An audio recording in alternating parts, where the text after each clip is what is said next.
Hello সবাইকে, আজকে share করব আমার সাথে get ready with me.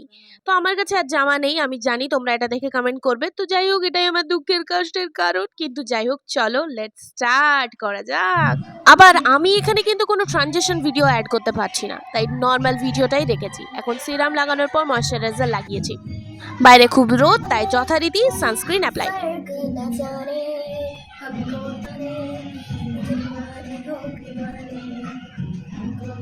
Guys অনেক ফাজলামি মারা হয়ে গেছে, বাট প্লিজ বি সিরিয়াস। আসল কারণটা হচ্ছে পাশের বাড়িতে বিয়ে বাড়ি, প্রচুর জোরে গান বাজছে। মেকআপ ভিডিও স্টার্ট হয়ে গেছে। সো আমার সমস্ত কিছু অ্যাপ্লাই করা হয়ে গেছে, জানি না কি কি অ্যাপ্লাই করেছি।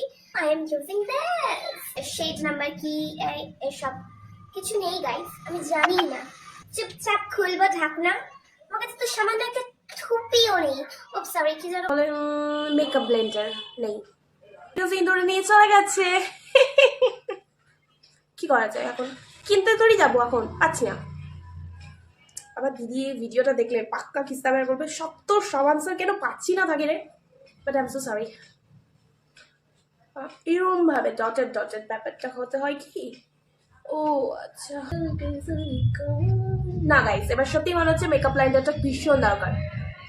কয়েক সেকেন্ড আগের বলা কথাটা আমি উইথড্র করছি।